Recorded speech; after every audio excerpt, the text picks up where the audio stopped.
Let me guess, and I do mean this as a guess. Are you tired of being held back by outdated, ineffective, and soul crushing project management practices? If you're ready to break free from these shackles of the tradition and unleash your full potential as a project leader, then you need to listen to today's episode. If you're new to the channel, I go by the name of ED. For all you smart and intelligent folks out there, listen, that just simply means Ed. I have an 8-point framework, and these 8 points, my goal, my job, my mission today is to unpack today's title, which is entitled How Not to Appeal to Tradition in Leading a Project. Again, how not to appeal in tradition in leading a project. You know, John Maxwell said this quote, and it really resonated with me. It resonated with me so much, I decided to remix it. So I'm going to give you the original, then I'm going to give you the remix version. Those who know how to do a thing will have a job, but those that understand why they did it will always be their boss. Here's ED's remix. Project managers who know how to execute tasks will always have work, but those who understand the purpose behind their actions will lead a team. You mind if I share a story with you, family? I remember when I was leading a meeting and I'm having conversation with the stakeholders about a particular project with regards to the technology. And I said, so why are we using that technology and that vendor for the technology? Have we looked at other options? And they were like, no. And I was like, why not? And they said, well, because that's what we always do. We always go with this vendor. And I'm like, that's great. I was like, but there are other vendors out there that probably could offer us a little bit more based on what the price point we're paying for this vendor.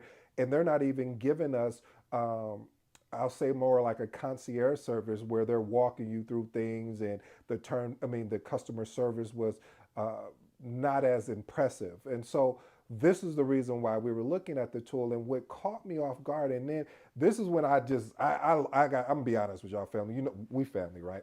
I just lost it.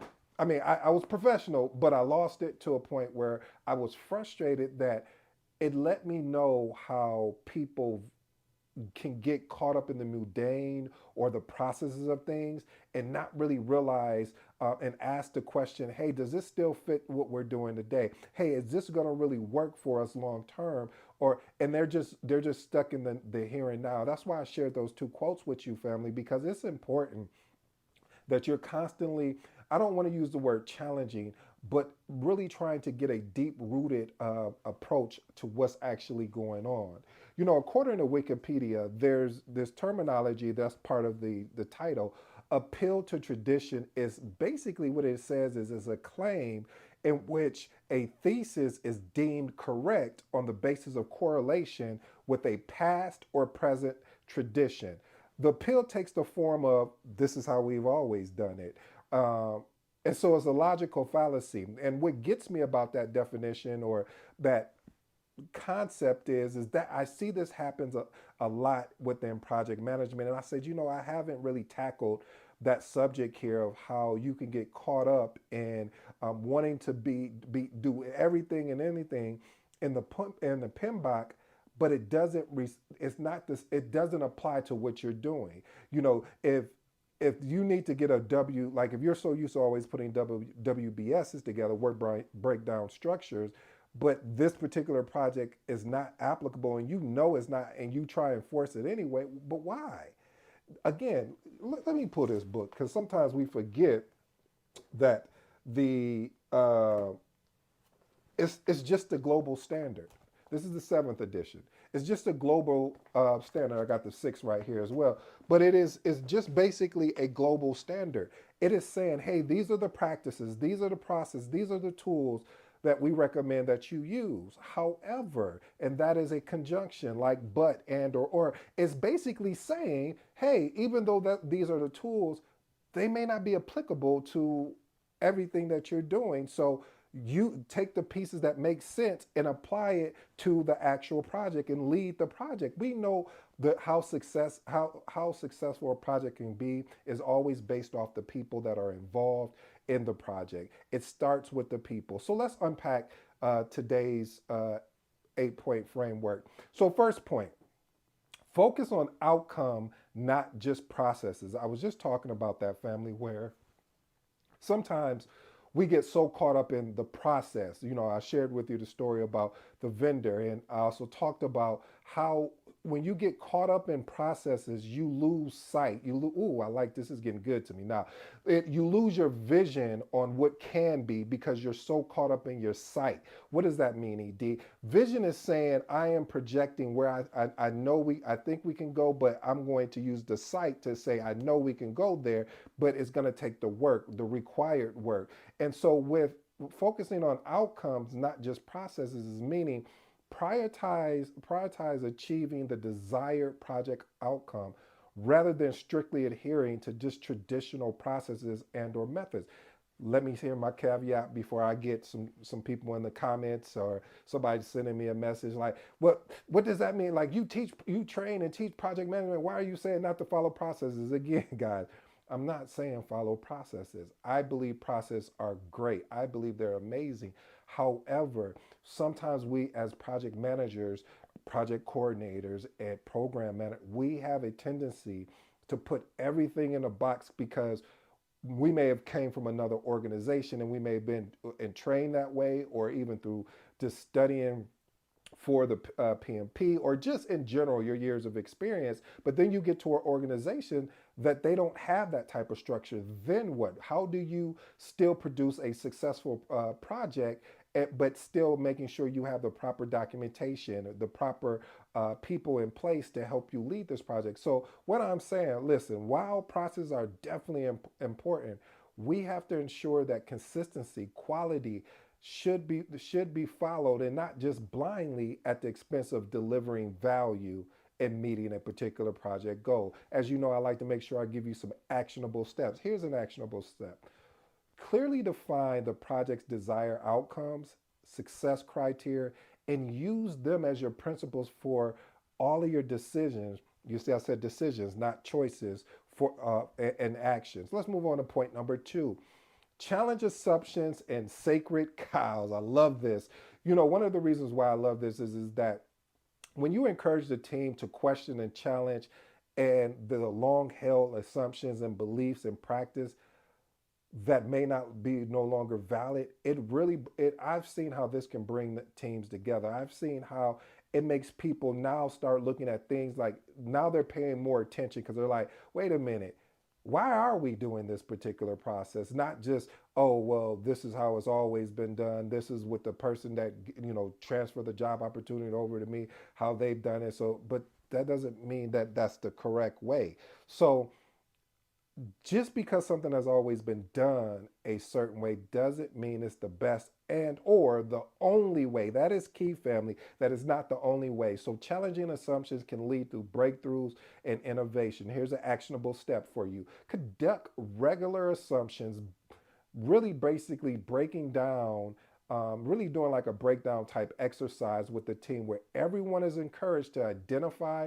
and challenge the underlying assumptions behind the project's goals, plans, as well as practice. Let's move on to point number 3.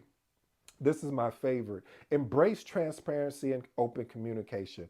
I have to be honest and always say this when I talk about communication and transparency. Every time that I worked on a project where we had open transparency, open communication, that project and the team alone worked so well together because of the fact that they knew it wasn't anything personal. It wasn't someone coming in faking like, oh, well, it's not personal and they really attacking you. No, they were literally attacking the work. And really how that works is basically the ability to foster a culture where transparency and communication with project teams and stakeholders, information and ideals are shared freely, that's the key word, and respected freely, rather than relying on traditional or hierarchy communication. Family, we have to change the approach because again, you don't want you want to have the ability to be flexible because If you don't have that ability to be flexible when you're leading projects, there's chances, there's opportunities that you may miss, that you may be able to have a chance to pivot. People think when you lead a waterfall type, you leverage a waterfall type methodology, or what they call predictive, meaning it's more like A, B, C versus more of a Scrum type approach. And they think, oh well, we're not making any changes. What? That doesn't make sense. If something comes up, you identify something. Of course, you sit down with the team. We talk it through with the change. We document the change, even if we don't go forward with it. But that's a whole nother conversation. Here's an actionable step for you. Establish clear communication protocols and channels, such as regular status updates, town hall meetings. And when I'm talking about town hall meetings for project managers, having the ability to bring in other people that may be connected in some way, but they're not really part of the project, to let them know what you're doing. This also buys you additional support, uh, and encouraging just basically all around having a transparent type communication. If there's something that's bothering you, let's talk through it instead of you bearing it down and then something little happening, you explode, and I'm looking around like, what is this about? Let's move on to point number four. Embrace a collaborative and inclusive type leadership style. Listen, by adapting a leadership style that prioritizes collaboration, which is that's like my key word, collaboration, inclusion, and empowerment, rather than the traditional top down or authoritative approach. That's why I always enjoy leaders that I've worked with, that they left their title at the door. Okay, you don't like that. Well, they left their title before they jumped on the call. We understood their position, we understood their role and their impact, but they were there to serve, as well as provide information of thoughts. But I heard this story one day, and I'll give it really a high level, where the CEO walks into this room with all his direct reports, throws a problem out there, said that what they were dealing with, and the next thing, he gives the solution to the problem. What does that do right away? Right away, the direct reports feel like, well, we have to make it seem like his solution or her solution is the best solution, instead of the CEO, or whatever. You could pick the role. Project manager coming in and saying, "Hey, we have an issue. What do you guys think? Here's my thoughts." No, no, no. You should be the last person to speak. Your subject matter experts should be stepping in. Other people within your team should be stepping in and giving solution. You should be the last one to give your proposed solution, because if you don't, if you do it the other way, where you come in leading with the solution, your team is going to tense up and be like, "Oh, well, we'll just go with that." So then we miss out on an opportunity to collaborate. We miss out on an opportunity to truly have a project planning or a decision making type approach to whatever the problem is, and finding a solution. I do believe in, if you're going to your leader, or if you're going to anyone, come with a proposed solution. Don't, especially if you're working for someone, come with a proposed solution. Don't just come in there with nothing. However, even if you got that proposed solution, if you're leading the project or you're leading the effort, it's up to you to allow everyone else to speak. And because you want that diversity of, how are these people thinking about solving this solution? Here's an actionable step for you. Provide opportunities and channels for the team and stakeholders to participate in the project planning, the decision making, and the problem solving, and actively, that's the key word, because some of these project managers are not actively, but actively seek and incorporate their input and feedback. If you knew how much respect that you would get just by taking someone's solution. Now, if it doesn't make sense and it's not going to work, I'm not telling you to do that. What I'm saying is, if it's a great idea of something that's going to help move the project along, this is going to help find a risk mitigation strategy, approach, technique to address a particular risk before it flips into an issue. Whatever the thing is, you want to be able to allow your team to be part of that conversation. Point number five, embrace a solution focused approach. Listen, family, what you want to be able to do, and I recommend it and I give it 2 thumbs up, is encourage and enable project teams to focus on finding and delivering solutions to problems and challenges, rather than doing the the generic way where you're just simply identifying, analyzing the problem the traditional way instead of finding different ways. And speaking of problems, one of the books I would recommend, and I'm sorry this is book heavy today, is this book here, Dig Siv. Dig Siv, Reason for Problem Solving. I think it's an excellent book. I'm kind of biased because that is my mentor, my friend, and my buddy. But again, that book gives you a platform to help you, do better, or I don't want to say do better, but encourage you to tackle and want to face more problems and work with a team that is looking to assist and solve those problems. Here's an actionable step. I gave you a training tool piece, which was the Dig Siv book, but provide training resources, solution focused techniques and tools such as solution focus, briefs, as well as design thinking. I said I was going to do something around design thinking, but creating a supportive and empowering environment. When you create a supportive and an empowering environment, it allows for everyone else to feel comfortable being uncomfortable and helping solve that particular problem. Let's move on to point number 6. Embrace a human-centric approach. When you're leading projects, family, one of the things is your number one customer is your people.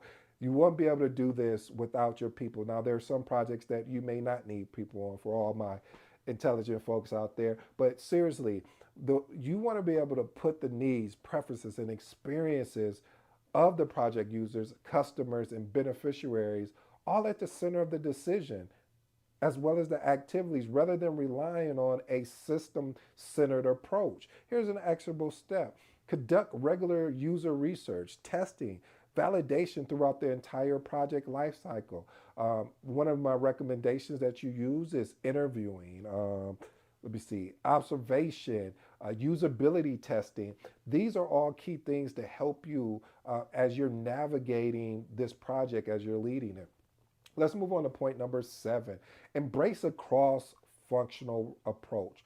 Now, I know sometimes that could be like, well, that's common sense. You might need different departments.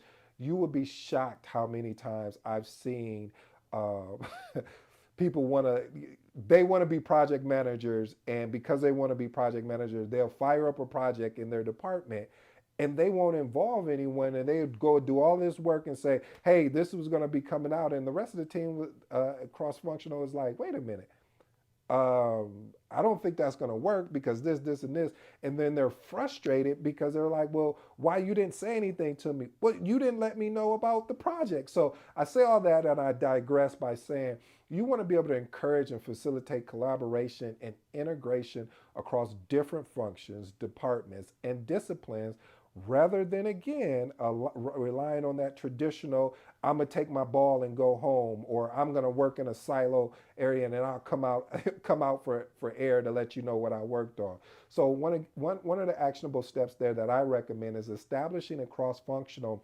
project team or steering committee and creating opportunities and channels for regular communication, coordination, as well as collaboration across different functionalities and levels. Point number 8, embrace a resilient and what? Adaptable approach. What does that mean, ED? You always want to be adaptable in project management. You never know when you're leading a project what you may run into, what you may find, and you may have to make some changes. And making those changes that are not the end of the world. It's just like we're going to have to go through the change management process and get the change fully approved. Because a lot of times, again, I always share with you that sometimes project managers don't want to go through the change management process because of the concern of affecting their triple constraints. What is that? Their scope, their cost, and their schedule, as well as quality. So they're like, "Oh, if I make this change, the cost may go up. If I make this change, the schedule is going to be impacted. If I make this change, now we're going to have to do the scope over again. I don't even know how the so it's all of these fears that come up instead of saying, hey, we need to make this change, and based on the information that we have, it makes sense to make this change. So one of the things I would recommend is uh, put people through like scenario type training, meaning like creating an environment where I call them mock projects, where you say, okay, we're going to do like a mock project. This is the body of the information that we're going to be working on, meaning we have our charter, and we're going to go from here, and we're going to build out a project management plan, we're going to build out a schedule, etc. And I'm saying all that to say, to see where, because you'll be able to find out where people get tense at. And a lot of times it's always at the beginning and at the middle. Because once you start ramping down a little bit, everybody's happy, like, yeah, I knew we could do it. And you sitting there like, yeah, I did too. But anyway, I digress. Here's my bonus for you today, family. Embrace participating approach. What does that mean? Actively seek out diverse perspective, experiences, and contributions to project teams and stakeholders. One of the things I really enjoy in being a project manager is the ability to work with so many diverse people. I believe that being able to do that really has opened up my eyes to see the importance of having diverse thoughts and not just, a get along just to get along because we want to make this person happy. No, having diverse thoughts and having a diverse approach to how we lead projects makes us more flexible and allows us to be better project managers, allows us to be better leaders as well. Here's my three closing remarks. Point number one, focus on the outcome, not just the process. Don't get caught up in the traditional process methods. And again, my caveat, I'm not telling you processes are not important because they truly are. But I also want you to understand the ability to be able to be flexible, the ability to follow when you do need to make a change, yeah, you follow that process of the change management process, but having the ability to make the change because you know it has to be done and you move forward because you are the decision maker. If you're taking a PMP, most of the questions are always asking, what should the project manager do? Because it's all about what are you going to do as a project manager. Let's move on to my next closing remark. Embrace a solution focused approach. Again, a lot of leaders get caught up in the actual problem versus the solution. So you want to make sure that you are more solution focused instead of problem focused. Ooh, I like that. Reason why I like that, family, is because when you say, okay, this is the problem, we understand this is the problem, and you shift gears and say, okay, let's start listing out what we think could solve this problem instead of saying, well, yesterday this happened, 2 days ago I got to do this, 3 days I got. And you're like, okay, that's great, but that doesn't solve the problem. Let's move on to point number three. Embrace a collaborative and inclusive leadership style. I always say your leadership styles as a project manager will change. You want to have different leadership styles because if you have a team that they're about business, they're about, you get on a call, it's no gibber. It's like, okay, hey, these are the three outcomes we're looking to achieve. 1, 2, 3. Okay, we got them. Let's go. And they're off to working. Versus you may have a team that you may have to be so much, be part of so much, as far as,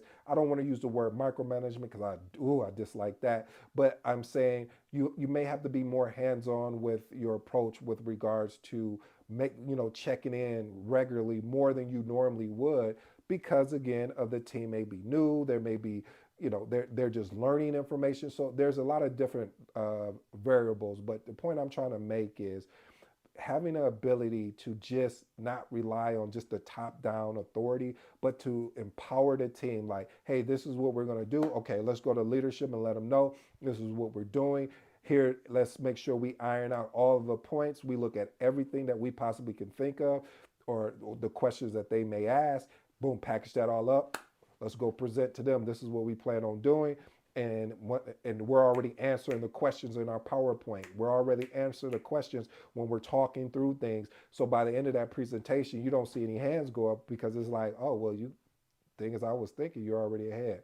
Hey, family, I really truly hope you enjoyed today's episode. I enjoyed delivering it. I go by the name of ED. Until next time, I'm out.